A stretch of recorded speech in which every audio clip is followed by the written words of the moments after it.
আল্লাহর নবী বলেন কিয়ামতের দিন মানুষকে যখন পুনরুত্থিত করা হবে সকলে বস্ত্রহীন বিবস্ত্র অবস্থায় উঠবে। আয়েশা সিদ্দিকা রাদিয়াল্লাহু তাআলা আনহা বলেন ইয়া রাসূলুল্লাহ, মানুষেরা যে বিবস্ত্র অবস্থায় উঠবে একজন কি আরেকজনের দিকে তাকাবে না? মানুষেরা কি লজ্জা পাবে না একজন আরেকজনের দিকে তাকাবে না? একটু চিন্তা করেন, কিয়ামতের বিভীষিকা, কিয়ামত কত ভয়ানক একটা সময়, কিছুই শুরু হয় নাই। অনেক সময় দেখবেন বৈশাখ মাস যখন হয় মাঝে মধ্যে কাল বৈশাখী ঝড় হয় না? আকাশ পরিষ্কার, কোনো মেঘ নাই, হঠাৎ করে 10 মিনিটের ভিতরে গোটা আকাশ কালো মেঘে মেঘাচ্ছন্ন হয়ে যায়। ভর দুপুরে এতটা মেঘ, এতটা অন্ধকার, কেমন যেন আমাবস্যার গুটগুটে কালো অন্ধকার। ঝড়ও হইতেছে না, বৃষ্টিও হইতেছে না, শুধু আবহাওয়ার এতটুকু পরিবর্তন। বলেন তো এই পরিবর্তনটা যখন আমাদের পরিলক্ষিত হয়, অন্তরের মধ্যে ভীতি সঞ্চার হয় কি হয় না? আবহাওয়ার পরিবর্তনে অন্তরের মধ্যে ভয়ের সৃষ্টি হয়। কিয়ামতের দিন এমন এক থমথমে ভাব বিরাজ করবে যে মানুষেরা উঠেই আতঙ্কগ্রস্ত, ভীত সন্ত্রস্ত থাকবে। এত ভীত থাকবে, বিবস্ত্র অবস্থায় উঠানো হবে কিন্তু কেউ কারো দিকে তাকাবে না। নবীজি তাই বলেন, আয়েশা, মানুষ এতটা চিন্তিত ভীত থাকবে যে কেউ আরেকজনের দিকে তাকানোর বিষয়টা চিন্তাও করবে না। শুধু তাই না, যার কবরে আযাব ছিল আযাব, সে তো মনে করতেছিল জাহান্নাম। আমার সময় কম, নাইলে কবরের আযাব গুলাও কিছু শোনাইতাম যে কেমন আযাব হবে। যার কবরে আযাব ছিল, হাসরের ময়দানে কিছুই হয় নাই, শুধু উঠছে, উইটা আবহাওয়া দেখছে, এতটা বিভীষিকাময় তার কাছে মনে হবে, সে মনে করবে কবরে আমি ঘুমাইছিলাম। কবরে কেমনে ছিলাম? ঘুমাইছিলাম। আল্লাহ তাআলা সূরা ইয়াসিনের মধ্যে বলেন, ওয়ানুফিখা ফিস-সূরি ফাইদা হুম মিনাল আজদাসি ইলা রাব্বিহিম ইয়ানসিলুন। এখানে দ্বিতীয়বার সিংহায় ফুৎকার উদ্দেশ্য। আল্লাহ তাআলা বলেন, ওয়ানুফিখা ফিস-সূর ফাইদা হুম মিনাল আজদাসি ইলা রাব্বিহিম ইয়ানসিলুন। দ্বিতীয়বার সিংহায় ফুৎকারের পরে প্রত্যেককে তার কবর থেকে উঠায়া দেওয়া হবে, পুনরুজ্জীবিত করা হবে। ইলা রাব্বিহিম ইয়ানসিলুন, প্রত্যেকে তাদের রবের দিকে ছুটতে থাকবে। এই বিভীষিকাময় অবস্থা দেখে যাদের কবরে আযাব ছিল তারা বলবে, ক্বালু ইয়া ওয়াইলানা মান বা'আসানা মিন মারকাদিনা হাযা মা ওয়া'আদার রাহমানু ওয়া সাদাকাল মুরসালুন। আল্লাহ তাআলা জানায়া দেন, ওই মানুষেরা বলবে, ইয়া ওয়াইলানা মান বা'আসানা মিন মারকাদিনা, হায় দুর্ভোগ, কে আমাদেরকে আমাদের অবস্থান স্থল থেকে জাগায়া দিল? বলেন তো, মানুষ যদি ঘুমায় তাইলে জাগানো যায়? ওরা মনে করবে আমরা ঘুমাইছিলাম, কে আমাদেরকে ঘুম থেকে জাগায়া দিল? অথচ ছিল আযাবের মধ্যে। কিন্তু কিয়ামতের অবস্থা দেখা কবরের আযাবের কথা তো ভুলবেই, মনে হবে কবরে আরামে তারা ঘুমায়াছিল। কুলির রূহু মিন আমরি রাব্বি ওয়া মা উতীতুম মিনাল ইলমি ইল্লা কলিলা। আল্লাহ রাব্বুল আলামিন বলেন, তারা আপনাকে জিজ্ঞাসা করে, আপনার কাছে জানতে চায় রূহ কি জিনিস। আপনি বলেন, কুলির রূহু মিন আমরি রাব্বি, রূহ হলো আমার রবের আদেশ, আমার রবের নির্দেশ। সাথে সাথে আল্লাহ তাআলা এটাও জানায় দিল, পয়গম্বর, এই রূহ কি জিনিস এটা আপনার রবের আদেশ। এটা নিয়ে চিন্তা গবেষণা করার মতো জ্ঞান আমি আল্লাহ মানুষকে দেই নাই। এই জন্যই আল্লাহ তাআলা এরপর সাথে সাথেই বলেন, ওয়া মা উতীতুম মিনাল ইলমি ইল্লা কলিলা। আল্লাহ তাআলা বলেন, তোমাদেরকে অতি সামান্য জ্ঞান দেওয়া হয়েছে। আমাদেরকে আল্লাহ কি জ্ঞান দিয়েছেন বলেন? অতি সামান্য, অতি সামান্য জ্ঞান। কত সামান্য! আসলে কথা একটা আসলে এর পাশে আর একটা চলে আসে। একবার চিন্তা করি যে বাদ দিয়ে দেই, আর একবার চিন্তা করি বলারও দরকার আছে যে আমাদের জ্ঞানের পরিধি কত বড় একটু জানি। সূরাতুল কাহাফের মধ্যে মুসা আলাইহিস সালাম আর খিজির আলাইহিস সালামের একটা সফরের ঘটনা আছে, শিক্ষা সফর। আপনাদের এলাকা থেকে ছাত্ররা, বিভিন্ন যুবকেরা মাঝে মধ্যে শিক্ষা সফরে যায় নাকি? এই সব হলো কুশিক্ষার সফর। কিসের সফর বলেন? কুশিক্ষার সফর। এখানে কোনো সুশিক্ষা নাই। ওখানে যা হয় তা সব জায়গা বলাও যায়। শিক্ষা সফর হলো আপনি ওমরার সফরে গেছেন, হজের সফরে গেছেন, শিক্ষা সফর। এই যে ফেব্রুয়ারির 2, 3, 4 বিশ্ব ইজতেমা যাবেন, সফরে বের হবেন, ওইগুলো হলো শিক্ষা সফর। আর জাগতিক অধিকাংশ যে শিক্ষা সফরের নামে যায় এগুলা হলো কুশিক্ষার সফর, গোনার সফর, পাপের সফর। তা সফর শুরু হয়েছে কি দিয়া? দুইজনে সমুদ্র পাড়ি দেওয়ার জন্য একটা নৌকার মধ্যে উঠছে। নৌকার মধ্যে সমুদ্র পাড়ি দিবে, দুইজন উঠছে। হঠাৎ একটা দৃশ্যের দিকে দুইজনেরই নজর গেল। যারা সমুদ্র পথে সফর করেছেন, নদী পথে সফর করেছেন, তারা দেখে থাকবেন সমুদ্রের মধ্যে বিভিন্ন রকমের পাখি উড়ে, গাংচিল উড়ে, পাখি উড়ে। কিছু কিছু পাখি আছে যখন ওই পাখির পানি তৃষ্ণা পায়, সে উড়ন্ত অবস্থায় তার ঠোঁট পানির সাথে লাগায়া পানি পান করে।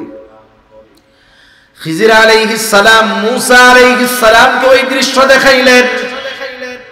এরপরে খিজির আলাইহিস সালাম মুসা আলাইহিস সালামকে বলতেছে, ভাই মুসা, আল্লাহ তাআলার জ্ঞান যদি হয় এই সমগ্র সমুদ্র পরিমাণ, আল্লাহ তাআলার জ্ঞান যদি হয় এই সমুদ্রের সমগ্র পানির সমপরিমাণ, এই জ্ঞানের তুলনায় গোটা সৃষ্টি জগতের জ্ঞান হলো ওই পাখির ঠোঁটে যতটুকু পানি লেগে আছে তার চাইতেও অনেক কম।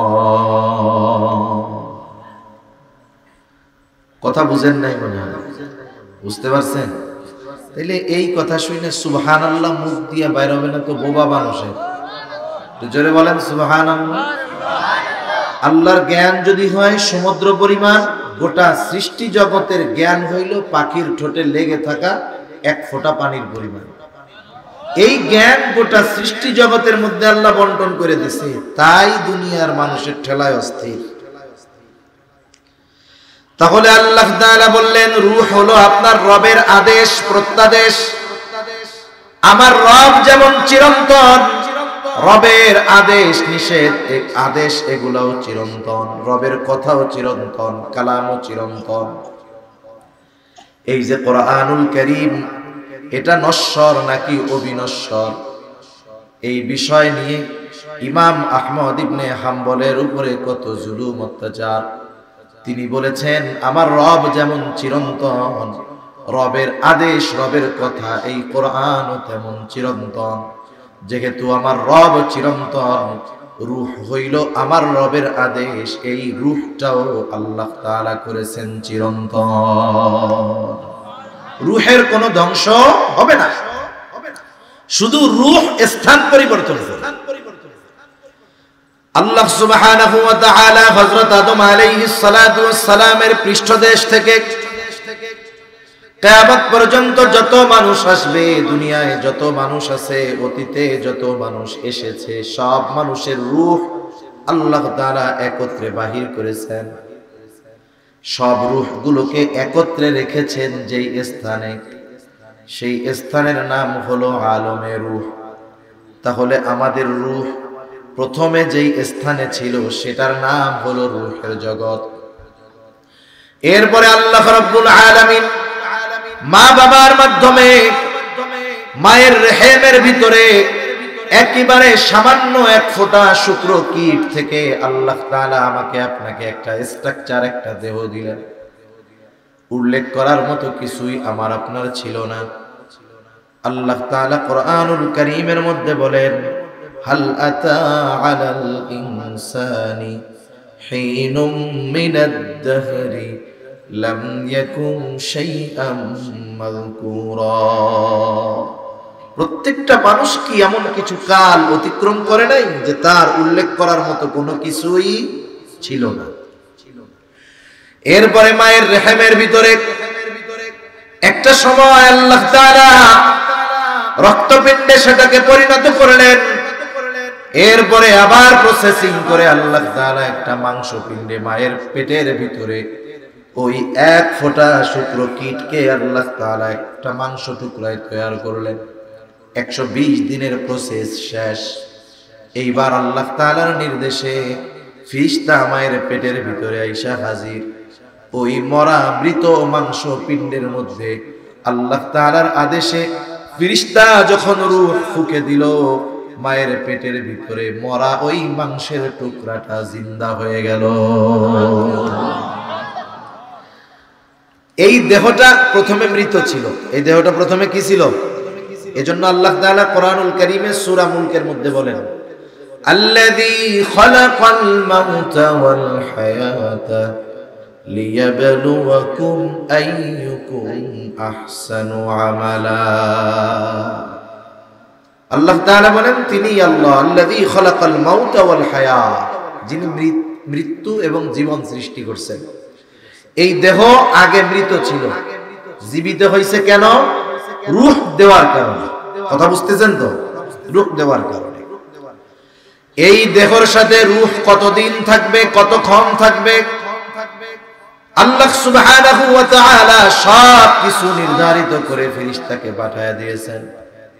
এই যে রূহের সাথে এই দেহের একটা সংযোগ হয়ে গেল, ওই সময় আমাদের রূহের কিছু দিনের অবস্থান ছিল আলমে বতন। মায়ের পেটের মধ্যে ছিল রূহ, ওই ছোট্ট একটা দেহের মধ্যে। এরপরে নির্ধারিত মেয়াদকাল শেষে আল্লাহ তাআলা মায়ের রেহেম থেকে, গর্ভ থেকে আমাদের দুনিয়ায় পাঠাইলেন। এখন এই দেহের মধ্যে রূহটা আছে, রূহের অবস্থান হলো আলমে দুনিয়ায়। কারণ এখন আছি আমরা দুনিয়ায়। রূহের জগৎ থেকে মায়ের পেটে আলমে বতনে, আলমে বতন থেকে এখন আছে আলমে দুনিয়ায়। আমাদের দেহের মধ্যে আছে। একটা নির্ধারিত সময় আসবে, আল্লাহ তাআলার নির্দেশ, এইবার এই রূহ আমার আপনার দেহের সাথে আর থাকবে না। আল্লাহ তাআলা আমাদের প্রত্যেকের হায়াতকে লিমিট নির্ধারিত করে দিয়েছেন। এই যে পানির বোতলটা আছে, এই পানির বোতলের মধ্যে কিছু কথা লেখা আছে। একটা লেখা আছে উৎপাদনের তারিখ, আরেকটা লেখা আছে মেয়াদ, আরেকটা আছে তার ব্যাচ নাম্বার। মেয়াদটা দেওয়া হলো ৩/৯/২৪ সাল। বলেন তো, আপনি যদি বোতলের মধ্যে বাজারে কিনতে গিয়ে দেখেন এইটার মেয়াদ শেষ হয়ে গেছে, পানির দাম 15 টাকা, মেয়াদ যদি শেষ হয়ে যায় এই 15 টাকার পানি আপনি 5 টাকা দিয়ে কিনবেন নাকি? আপনি বুঝতে পারতেছেন, দেখতে পারতেছেন মেয়াদ শেষ, এই জন্য এটার কোনো দাম। আমার আপনারও একটা নির্দিষ্ট মেয়াদ আছে, কিন্তু দেখা যায় না। মেয়াদ ফুরায় গেলে এই পানির বোতলের যেমন কোনো দাম নাই, মেয়াদ যখন আমার আপনার হায়াতের ফুরায় যাবে আমার আপনারও দাম নাই। এই এত সুন্দর দেহ, এটা কোনো কাজে লাগবে না, কেউ মূল্যায়ন করবে না। যখন রূহটা দেহ থেকে বিচ্ছিন্ন হয়ে যাবে, মালাকুল মাউত যথাসময়ে হাজির হয়ে যাবে। এক মুহূর্ত আগেও আসবে না, এক মুহূর্ত বিলম্ব করবে না। আল্লাহ তাআলা বলেন, ফাইযা জাআ আজালুহুম লা ইস্তাখিরুনা সাআতাও ওয়া লা ইস্তাকদিমুন। এক মুহূর্ত আগেও আমি আপনি মরব না, এক মুহূর্ত বিলম্ব হবে না, একেবারে যথাসময় হায়াতটা যতটুকু সময়ের ততটুকু সময় আমি আপনি দুনিয়ায় থাকব। এই রূহটা মালাকুল মাউত এসে বের করে নিয়ে যাবে আমার আপনার মধ্য থেকে। একটু চিন্তা করেন, কারণ মৃত্যুর মাধ্যমেই কিয়ামতের শুরু হয়ে যায়। মৃত্যু থেকে নিয়ে আলমে বরজখের সময়কালটাকে বলা হয় ছোট কিয়ামত। এরপর থেকে নিয়ে শুরু হয় বড় কিয়ামত। ছোট কিয়ামতটা যে ট্যাকেল দেওয়ার যোগ্যতা অর্জন করে, বড় কিয়ামত আল্লাহ তাকে পার করায় দেওয়ার ব্যবস্থা করে। একটু চিন্তা করেন, আপনি ওয়াজ শুনতে আসছেন, হয়তো বাড়িতে আপনার স্ত্রী, আপনার বোন, আপনার কন্যা আছে, চিন্তা করতেছে আব্বা ওয়াজ শুনতে গেছে, ভাইয়া ওয়াজ শুনতে গেছে, স্ত্রী চিন্তা করতেছে স্বামী ওয়াজ শুনতে গেছে, ওয়াজ শুনে আইসা জানি দেরি না হয়, এই জন্য আগের থেকে সুন্দর মতো তার বিছানাটা পরিপাটি পরিষ্কার করে গুছায়া রেডি করে রেখে দিয়েছে, কম্বল টম্বল সব দিয়া। আল্লাহ না করুন কেউ যদি এখন এখানে ইন্তেকাল করে, দেহ থেকে রূহটা বের হয়ে যায়, বলেন তো ওই মা, ওই বোন, ওই স্ত্রী এই কথা বলবে নাকি? বেচারা ওয়াজ শুনতে গেছিল কিন্তু মারা গেল, যেহেতু বিছানাটা তার জন্য প্রস্তুত করেছিলাম, আজ রাতটা এই কম্বলের তলে বিছানার নিচে তার দেহটা থাক, বলেন তো রাখবে নাকি? ঘরের মধ্যে লাশটা উঠাবে না, অথচ দেখেন এই অঙ্গ প্রত্যঙ্গের প্রতি কত মায়া। এই চেহারা না দেখলে যেই মায়ের অন্তরের মধ্যে শান্তি লাগতো না, যেই চেহারা না দেখলে স্ত্রীর অন্তরে শান্তি আসতো না, যেই চেহারা না দেখলে ভাইয়ের চেহারা না দেখলে বোনের ভালো লাগতো না, যখন রূহটা বের হয়ে যাবে এই দেহটাকে তারা নিজেই ঘরে তুলতে দিবে না। এটাই শেষ, তো কিয়ামত শুরু। আমাদের অঞ্চলে যখন কোনো মানুষ মারা যায়, মারা যাওয়ার পরে মাইকে তার মৃত্যুর খবর প্রচার করে, অমুক এলাকার অমুক আজ সন্ধ্যা 6 ঘটিকার সময় ইন্তেকাল করিয়াছে, আগামী দিন সকাল 9টায় অমুক ঈদগাহ ময়দানে তার জানাজা অনুষ্ঠিত হবে। অতএব সকল ধর্মপ্রাণ মুসল্লিদেরকে উক্ত মরহুমের মাগফিরাত কামনায় তার জানাজায় শরীক হওয়ার জন্য বিশেষভাবে অনুরোধ করা গেল। এই রকম প্রচার আপনাদের এলাকায় হয় নাকি? এই প্রচার করার সময় একটা শব্দ বলে ইন্তেকাল। ইন্তেকাল, ইন্তেকাল শব্দের অর্থ হলো স্থানান্তরিত হওয়া। স্থানান্তরিত হওয়া তার মানে এক জায়গায় ছিল, চলে গেছে আর এক জায়গায়। আসলে এই দেহটা আব্দুর রহিম, আব্দুল করিম না, মূলত রূহটাই হইল আব্দুর রহিম, আব্দুল করিম। এই জন্য বলে আব্দুর রহিম ইন্তেকাল করিয়াছে। এই দেহর থেকে যখন আব্দুর রহিমের রূহটা বের হয়ে যায়, তখন এই দেহটার নাম হয়ে যায় লাশ। লাশাইউন, যার মধ্যে কিছুই নাই। এইবার এই রূহ আর এক জগতে পদার্পণ করে, যেটাকে হাদিসের ভাষায় বলা হয় আলমে বারজাখ। একটা মানুষ মৃত্যুবরণ করার পর তাকে কবরে রাখা হোক আর না রাখা হোক, বাঘে খেয়ে ফেলুক আর সিংহে খেয়ে ফেলুক, আগুন দিয়া পোড়ায় দিক আর যা করুক, প্রত্যেককেই যেতে হয় আলমে বরজখে। আলমে বরজখে আমাদের সকলকেই অবস্থান করতে হবে, অনন্তকাল নয় তবে দীর্ঘকাল। দীর্ঘকাল আমাকে আপনাকে আলমে বরজখে থাকতে হবে। আর ওই কবর জগৎ আলমে বরজখ, এটা হলো পরকালের প্রথম ঘাঁটি। আর এটাকেই মুহাদ্দিসিনে কেরাম বলেন ছোট কিয়ামত শুরু, মৃত্যুর মাধ্যমে। এইবার কারো মৃত্যু যদি সুন্দর হয়, তাহলে আলমে বরজখে তার সুন্দর। দুনিয়ার জগতে নেক আমল করছে, ভালো কাজ করছে, আলমে বরজখ সুন্দর। দুনিয়ার জগতে পাপাচারের মধ্যে লিপ্ত থাকছে, তার আলমে বরজখ তার জন্য কঠিন হয়ে যায়। আলমে বরজখের দুই অবস্থা।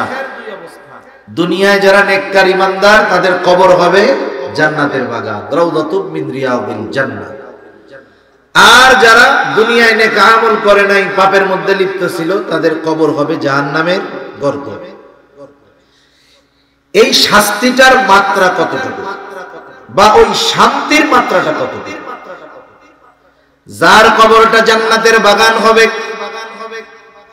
সে মনে করবে এটাই মনে হয় জান্নাত। ফেরেশতারা তাকে জানাবে, না না, এটা জান্নাত নয়, বরং জান্নাতের নেয়ামতের তুলনায় এটা কোনো কিছুই না। বরং তোমার জন্য এর চাইতে কল্পনাতীত নিয়ামত আল্লাহ তাআলা তৈরি করে রাখছে, যেটা কিয়ামতের পরে তোমাকে দেওয়া হবে, পুনরুত্থানের পরে তোমাকে দেওয়া হবে।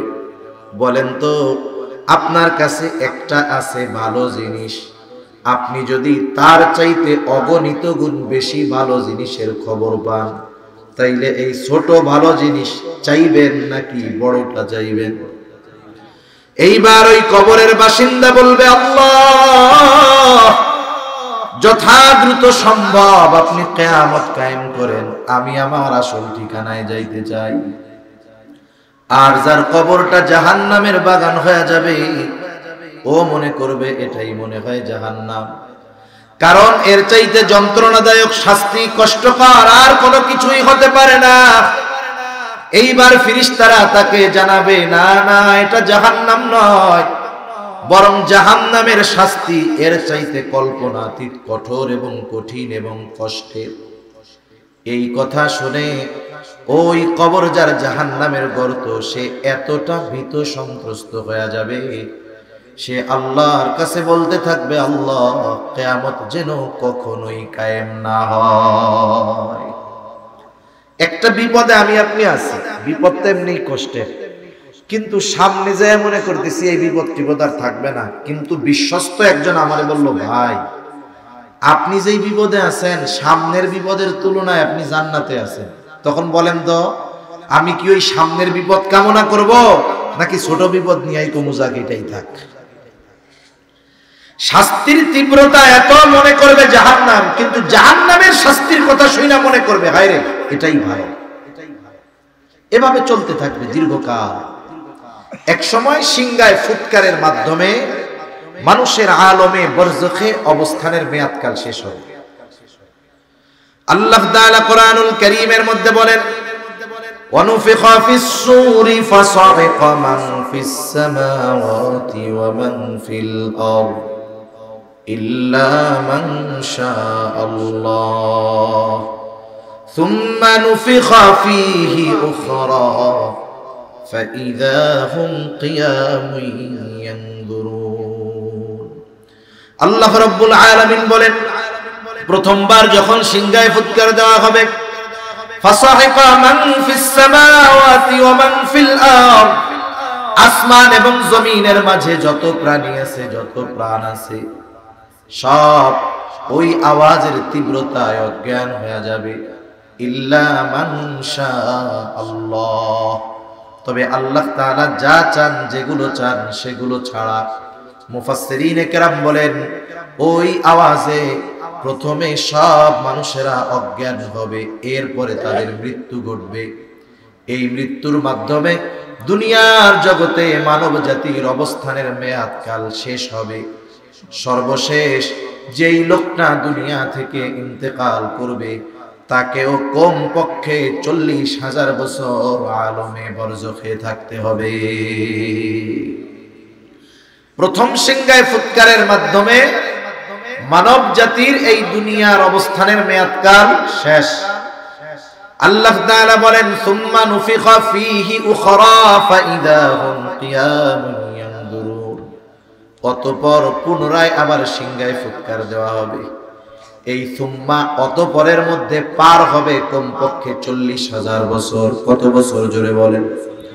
40,000 বছর পার হয়ে যাবে। আল্লাহ তাআলা বলেন, সুম্মা নুফিখা ফীহি উখরা ফাইযা হুম কিয়ামুন ইয়ানজুরুন, অতঃপর যখন সিংহায় ফুৎকার দেওয়া হবে, প্রত্যেকের অবস্থান স্থল থেকে উঠে দাঁড়ায়া যাবে। ফাইযা হুম কিয়ামুন ইয়ানজুরুন, শুধু দাঁড়াবে তা নয়, ডানে বামে শুধু তাকায়া দেখতে থাকবে, কি হচ্ছে এইগুলো, কি হচ্ছে এগুলো। ওইটা কি বলবে? আল্লাহ তাআলা সূরা জিলজালের মধ্যে বলেন, ইযা জুলজিলাতিল আরদু জিলজালাহা ওয়া আখরাজাতিল আরদু আফকালাহা ওয়া ক্বালাল ইনসানু মা লাহা, যখন পৃথিবী প্রচন্ড রূপে কম্পন হবে, জমিন তার মধ্যে থাকা ভারী বস্তুগুলো উদ্গীরণ করে দেবে। মুফাসসিরিনে কেরাম বলেন, এর দ্বারা মানুষের দেহ, লাশ, অথবা এমনটা হতে পারে যে মাটির তলে যত খনিজ পদার্থ আছে স্বর্ণের খনি, হীরার খনি সব উদ্গীরণ করে দিবে। মানুষেরা যখন তাকায় দেখবে কি বলবে? ওয়াকালাল ইনসানু মা লাহা। মানুষ বলবে আরে এগুলো কি হইতেছে? চিন্তা করবে দুনিয়ায় এই সম্পদের জন্যই তো দিন ছাড়ছিলাম, সম্পদের জন্যই কাড়াকাড়ি মারামারি করছিলাম, হায় রে এগুলো কি হচ্ছে? অবস্থা কি হবে মানুষের? রাসূলুল্লাহ সাল্লাল্লাহু আলাইহি ওয়াসাল্লাম জানায় দেন অবস্থা বড় করুন। আল্লাহর নবী বলেন কিয়ামতের দিন মানুষকে যখন পুনরুত্থিত করা হবে সকলে বস্ত্রহীন বিবস্ত্র অবস্থায় উঠবে। আয়েশা সিদ্দিকা রাদিয়াল্লাহু তাআলা আনহা বলেন ইয়া রাসূলুল্লাহ, মানুষেরা যে বিবস্ত্র অবস্থায় উঠবে একজন কি আরেকজনের দিকে তাকাবে না? মানুষেরা কি লজ্জা পাবে না? একজন আরেকজনের দিকে তাকাবে না? একটু চিন্তা করেন কিয়ামতের বিভীষিকা, কিয়ামত কত ভয়ানক একটা সময়, কিছুই শুরু হয় নাই। অনেক সময় দেখবেন বৈশাখ মাস যখন হয় মাঝে মধ্যে কাল বৈশাখী ঝড় হয় না? আকাশ পরিষ্কার, কোনো মেঘ নাই, হঠাৎ করে 10 মিনিটের ভিতরে গোটা আকাশ কালো মেঘে মেঘাচ্ছন্ন হয়ে যায়। ভর দুপুরে এতটা মেঘ, এতটা অন্ধকার, কেমন যেন আমাবস্যার গুটগুটে কালো অন্ধকার। ঝড়ও হইতেছে না, বৃষ্টিও হইতেছে না, শুধু আবহাওয়ার এতটুকু পরিবর্তন। বলেন তো এই পরিবর্তনটা যখন আমাদের পরিলক্ষিত হয় অন্তরের মধ্যে ভীতি সঞ্চার হয় কি হয় না? আবহাওয়ার পরিবর্তনে অন্তরের মধ্যে ভয়ের সৃষ্টি হয়। কিয়ামতের দিন এমন এক থমথমে ভাব বিরাজ করবে যে মানুষেরা উঠেই আতঙ্কগ্রস্ত ভীত সন্ত্রস্ত থাকবে। এত ভীত থাকবে, বিবস্ত্র অবস্থায় উঠানো হবে কিন্তু কেউ কারো দিকে তাকাবে না। নবীজি তাই বলেন আয়েশা, মানুষ এতটা চিন্তিত ভীত থাকবে যে কেউ আরেকজনের দিকে তাকানোর বিষয়টা চিন্তাও করবে না। শুধু তাই না, যার কবরে আযাব ছিল আযাব, সে তো মনে করতেছিল জাহান্নাম। আমার সময় কম, নাইলে কবরের আযাব গুলাও কিছু শোনাইতাম যে কেমন আযাব হবে। যার কবরে আযাব ছিল হাসরের ময়দানে কিছুই হয় নাই, শুধু উঠছে, উইটা আবহাওয়া দেখছে, এতটা বিভীষিকাময় তার কাছে মনে হবে, সে মনে করবে কবরে আমি ঘুমাইছিলাম। কবরে কেমনে ছিলাম? ঘুমাইছিলাম। আল্লাহ তাআলা সূরা ইয়াসিনের মধ্যে বলেন অনুফিখা ফিস সূরি ফাইদা হুম মিনাল আজদাসি ইলা রাব্বিহিম ইয়ানসিলুন। এখানে দ্বিতীয়বার সিংহায় ফুৎকার উদ্দেশ্য। আল্লাহ তাআলা বলেন অনুফিখা ফিস সূর ফাইদা হুম মিনাল আজদাসি ইলা রাব্বিহিম ইয়ানসিলুন। দ্বিতীয়বার সিংহায় ফুৎকারের পরে প্রত্যেককে তার কবর থেকে উঠায়া দেওয়া হবে, পুনরুজ্জীবিত করা হবে। ইলা রাব্বিহিম ইয়ানসিলুন, প্রত্যেকে তাদের রবের দিকে ছুটতে থাকবে। এই বিভীষিকাময় অবস্থা দেখে যাদের কবরে আযাব ছিল তারা বলবে ক্বালু ইয়া ওয়াইলানা মান বা'আসানা মিন মারকাদিনা হাযা মা ওয়া'আদার রাহমানু ওয়া সাদাকাল মুরসালুন। আল্লাহ তাআলা জানায়া দেন ওই মানুষেরা বলবে ইয়া ওয়াইলানা মান বা'আসানা মিন মারকাদিনা, হায় দুর্ভোগ, কে আমাদেরকে আমাদের অবস্থান স্থল থেকে জাগায়া দিল। বলেন তো মানুষ যদি ঘুমায় তাইলে জাগানো যায়? ওরা মনে করবে আমরা ঘুমাইছিলাম, কে আমাদেরকে ঘুম থেকে জাগায়া দিল।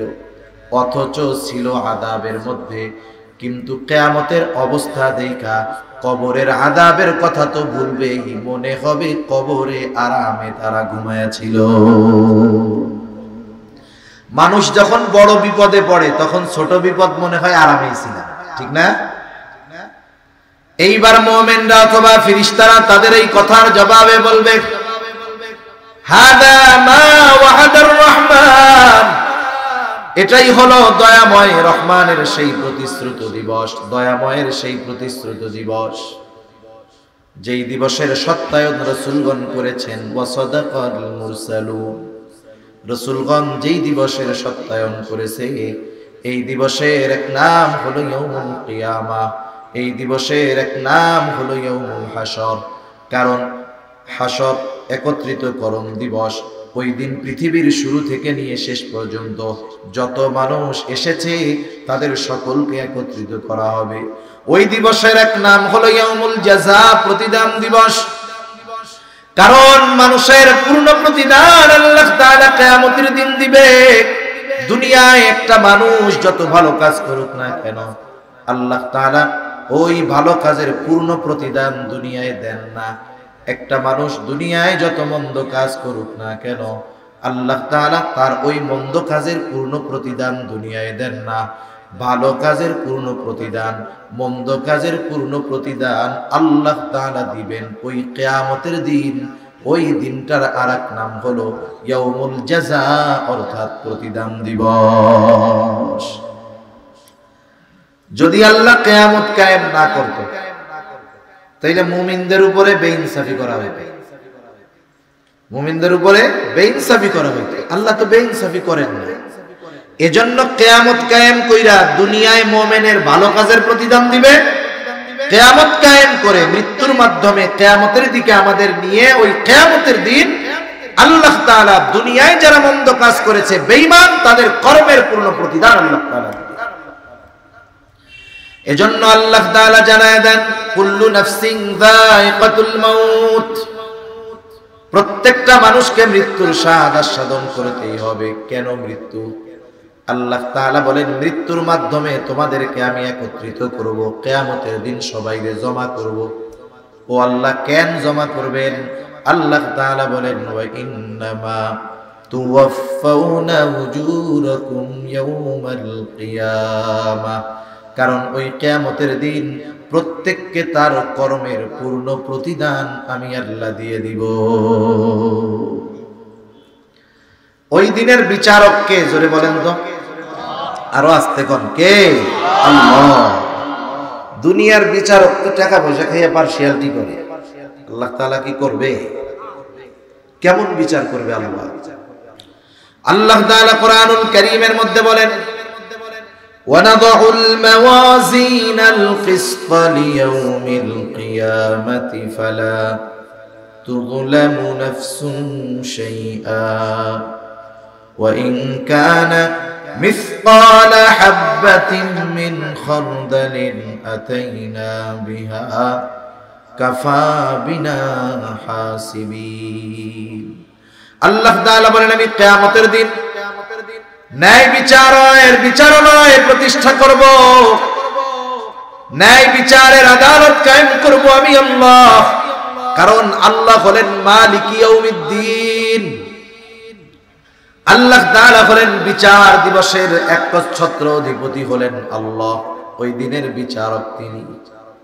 আল্লাহ তাআলা বলেন, এমন বিচারালয় কায়েম করব, ফালা তুযলামু নাফসুন শাইআ, কারো প্রতি সামান্যতম জুলুম করা হবে না, অবিচার করা হবে না।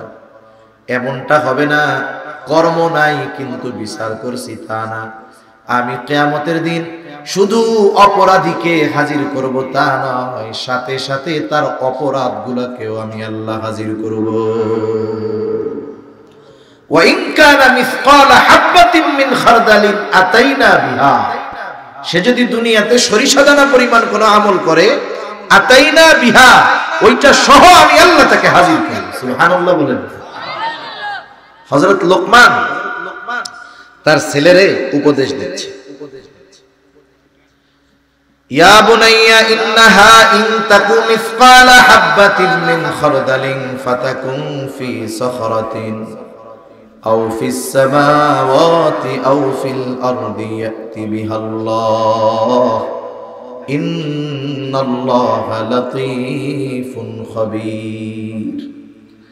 হযরত লোকমান তার ছেলেরে বলতেছে, ও আমার বৎস, তোমার আমলটা যদি সরিষা দানা পরিমাণ হয়, ওই আমলটা যদি তুমি করো পাথরের মধ্যেও করো, ওই আমলটা যদি আকাশেও করো জমিনেও করো, যেখানেই তুমি তোমার ওই আমলটা করো না কেন, ইয়াতি বিহাল্লাহ, তোমার ওই আমলটা যিনি হাজির করবেন তিনি কে? এই আয়াতের তাফসীরে হযরত আনাস রাদিয়াল্লাহু তাআলা আনহু থেকে একটা হাদিস আছে, নবীজি বলেন, কেউ যদি এমন পাথরের মধ্যে আমল করে, কেমন পাথর? বলে যেই পাথরের দরজাও নাই, জানালাও নাই, প্রবেশ করারও জায়গা নাই, বের হওয়ারও জায়গা নেই। বলেন তো এমন পাথরের মধ্যে যাওয়া কি সম্ভব? মুখ দিয়া কর, যাওয়া সম্ভব না। এই অসম্ভবকে কেউ যদি সম্ভব করে, আর ওই পাথরের মধ্যে গিয়ে যদি কোনো আমল করে, একেবারে সরিষা দানা পরিমাণ, নবীজি বলেন ওই আমলটাও আল্লাহ হাজির তো করবেন, যে করছেন তারে সহ হাজির করবে। সুবহানাল্লাহ। আল্লাহ রাব্বুল আলামিন বলেন, আমি ওই আমল সহ আমেলকেও হাজির করব। শুধু তাই না, হাজির করব তা নয়, আমি আল্লাহ তার কর্মের হিসাব নিব। এত মানুষের হিসাব আল্লাহ তাআলা কেমনে নিবে? আল্লাহ তাআলা বলেন, চিন্তা কইরো না, কাফা বিনা হাসিবিন, এই সব মানুষের হিসাব নেওয়ার জন্য আমি আল্লাহ যথেষ্ট। কিয়ামতের দিন কয়েকটা সময় মানুষ সবচাইতে চিন্তিত থাকবে, ভীত থাকবে। এর মধ্যে একটা সময় হলো যখন ঘোষণা হবে এখন সকলের আমলের আমলনামা সকলের কাছে দিয়ে দেওয়া হবে, ফাইল পৌঁছায়া যাবে। আমি দুনিয়ায় কি আমল করছি, আমার আমলের A to Z আমাকে জানানো হবে, আর আমলনামা দেখা আমি বুঝতে পারবো যে আমার প্রতিদান আজকে কি হবে। পরীক্ষার খাতা যখন দেয়, এখন তো খাতা দেয় না, শুধু মার্ক জানায় দেয়। আগে যখন পরীক্ষার খাতা, স্কুলে আগে খাতাটাই দিয়ে দিত। এখন স্যার খাতা দেওয়ার পরে স্যারের কি বলার দরকার ছিল? তুমি ফেল, তুমি পাস, বলার দরকার ছিল নাকি? ছিল না। তো খাতা দেখেই বুঝতে পারছে যে আমি 2টা ঘোড়ার ডিম পাইছি। ঘোড়ার ডিম বাস্তবে নাই, কিন্তু খাতার মধ্যে পাওয়া যেত। আমি পাস করছি না ফেল করছি, প্রত্যেকে নিজের খাতা দেখে বুঝতে পারতো না। আল্লাহ তাআলা ওই দিন আমার আপনার আমলনামা আমার আপনার কাছে পৌঁছায়া দিবেন। আমলনামা কিন্তু এখন লেখা চলতেছে, লেখা। ফেরেশতারা আমার আপনার সাথে আছে, আমার আপনার কর্মগুলো ফাইল আকারে তারা তৈরি করতেছে। ওই ফাইল দেওয়া হবে কিয়ামতের দিন। এই আমলনামা দেওয়ার ঘোষণা যখন দেওয়া হবে, সকলেই ভীত সন্ত্রস্ত থাকবে, সর্বোচ্চ চিন্তায় চিন্তিত থাকবে। কারণ সকলেই জানে যদি ডান হাতে আমলনামা পাই কামিয়াব, আর যদি বাম হাতে আমলনামা আসে তাহলে সব কিছু শেষ। এইবার আল্লাহ তাআলা আমলনামাগুলো ছেড়ে দিবে। প্রত্যেকের আমলনামা যথাযথভাবে তার কাছে গিয়ে উপস্থিত হবে। আমারটা আপনার কাছে, আপনারটা আমার কাছে আসবে, বিষয়টা এমন নয়। একদল মানুষ ডান হাতে আমলনামা পাবে, তাকে সামনে দিয়ে ডান হাতে আমলনামা দেওয়া হবে। ডান হাতে আমলনামা যে পাবে সে কতটা আনন্দিত হবে আল্লাহ তাআলা বলেন, ওয়া আম্মা মান উতিয়া কিতাবাহু বিয়ামিনি ফায়াকুলু হাউম ইকরাউ কিতাবিয়া ইন্নী যানানতু আন্নী মুলাকিন হিসাবিয়া। ডান হাতে যে আমলনামা পাবে, আমলনামা পেয়ে সে অন্যান্য মানুষদেরকে বলবে, হা উমকরউ কিতাবিয়া, এই তো আমার কিতাব, এই তো আমার আমলনামা, তোমরা পড়ো আমার কিতাব, পড়ো আমার আমলনামা। সে ডান হাতে আমলনামা পাবার কারণটাও বইলা দিবে। সে বলবে, ইন্নী যানানতু আন্নী মুলাকিন হিসাবিয়া। সে বলবে, আমি এই ব্যাপারে দৃঢ় ঈমান রাখতাম, ধারণা রাখতাম যে আমাকে আমার কর্মের হিসাবের জন্য আল্লাহর সাথে মুলাকাত করতে হবে।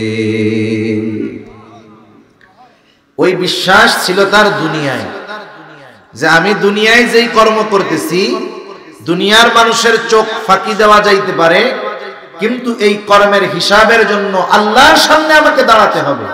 মনে রাখবেন, দুনিয়ায় এই ভয় যার মধ্যে নাই, তার কিয়ামত পর্যন্ত যদি হায়াত পায় তার পরিবর্তন সম্ভব না। সেজন্য কিয়ামতে যে আমার হিসাব আল্লাহর সামনে দিতে হবে, এই বিশ্বাস আমাদের অন্তরের মধ্যে যথাযথভাবে গেঁথে রাখতে হবে। এই বিশ্বাসে যদি ত্রুটি হয় বা এটা যদি কেউ বিশ্বাস করে সে তো বেঈমান। কারণ ঈমানের 6টি ভিত্তি, এর মধ্যে একটি ভিত্তি, একটি হলো ওয়াল ইয়াউমিল আখির, আখিরাত পরকালের উপরে বিশ্বাস রাখা। আবার একদল বাম হাতে আমলনামা পাবে, বাম হাতে যে আমলনামা পাবে তাকে আমলনামা সামনাসামনি দেওয়া হবে না, বাম হাতটা বুকের মধ্যে দিয়ে চিরে পেছন দিকে নেওয়া হবে, এরপরে তাকে বাম হাতে আমলনামা দেওয়া হবে। আমলনামা পাবার পর সে বলবে ওয়া আম্মা মান উতিয়া কিতাবাহু বিশিমালি ফায়াকুলু ইয়া লাইতানি লাম উতা কিতাবিয়া ওয়া লাম আদরি মা হিসাবিয়া ইয়া লাইতাহা কানাতিল কাদিয়া মা আগনা আন্নি মালিয়া হালাকা আন্নি সুলতানিয়া খুযূহু ফাগুল্লুহু সুম্মাল জাহিমা সাল্লু সুম্মা ফি সিলসিলাতিন যারউহা সাবউনা যিরাআন ফাসলুকু।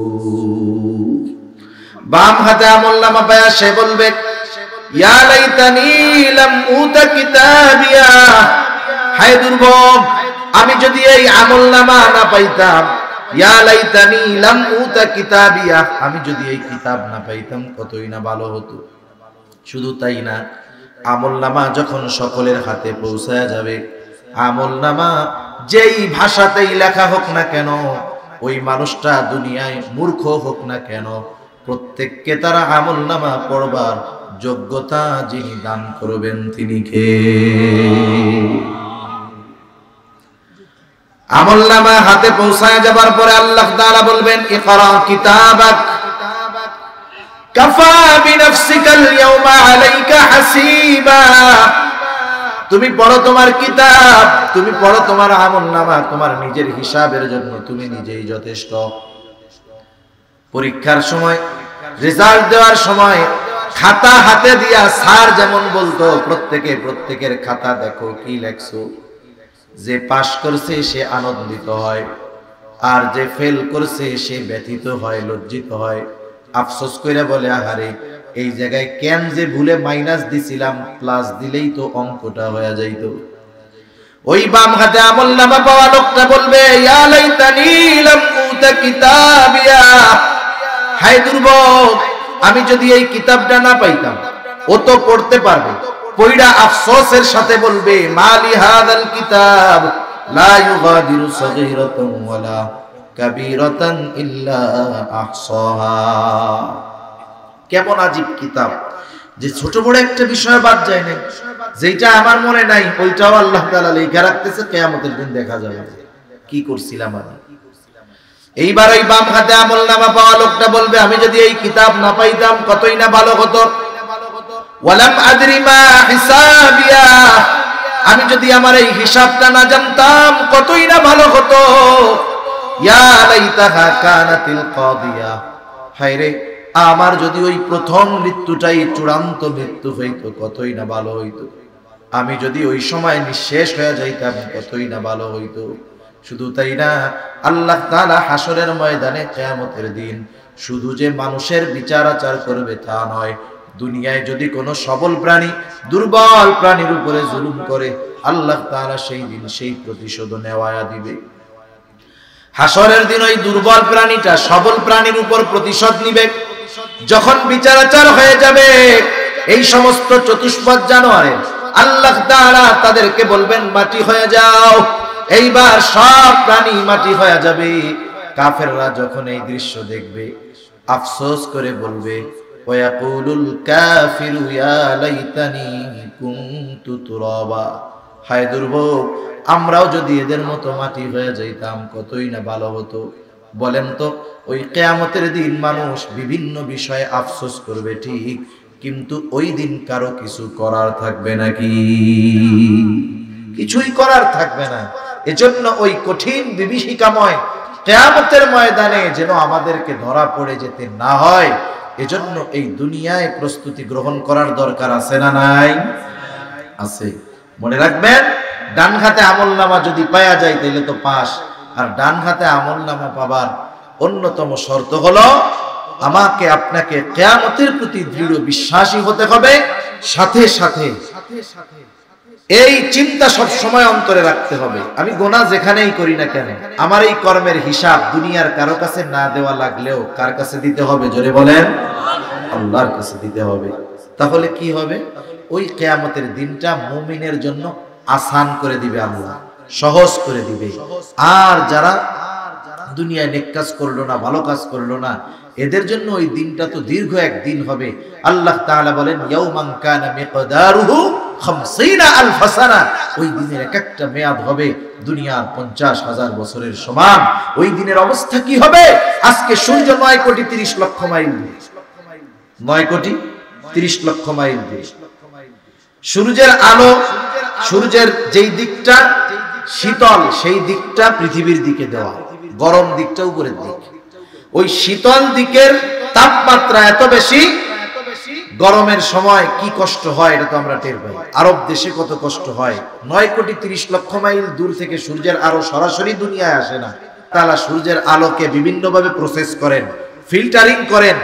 সূর্যের ক্ষতিকারক জিনিসগুলোকে আল্লাহ তাআলা সাইকা টাইকা যেই আলো দুনিয়ায় আসে ওটা আমাদের জন্য ভিটামিন ডি হয়ে যায়। সুবহানাল্লাহ। ওই সূর্যটা সেই দিন একেবারে কাছে থাকবে, সূর্যের গরম দিকটা আমাদের দিকে দেওয়া থাকবে। মানুষের মগজ ওই তাপে, ভাত যেমন যখন সিদ্ধ হয় টকবক করতে থাকে, মগজ এরকম টকবক করতে থাকবে, পড়তে থাকবে। এই কঠিন মুসিবতের দিন, ওই কঠিন বিভীষিকাময় ওই দিন আমরা যদি আসানের সাথে পার করতে চাই, আল্লাহর আরশের ছায়ায় যদি স্থান চাই, হাউজে কাউসার থেকে পানি পান করার মতো সৌভাগ্য অর্জন করতে চাই, তাহলে পরিপূর্ণ দ্বীনের অনুসারী হওয়া ছাড়া সম্ভব নয়। সাথে সাথে মৃত্যুকে একটু বেশি বেশি স্মরণ করব। আল্লাহ রাসূল বলেন আকসিরু যিকরা হাদিমিল লাযযাত, ওই জিনিসের স্মরণ বেশি বেশি করো যেই জিনিস সকল স্বাদকে নষ্ট করে দেয়। এটা হলো মওত।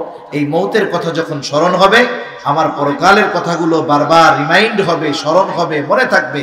দেখবেন গুনার থেকে বাঁচা সহজ হবে। আল্লাহ সুবহানাহু ওয়া তাআলা আমাদের সবাইকে কথাগুলো বুঝবার, আমল করবার তৌফিক দান করুন। সকলে বলি আমিন।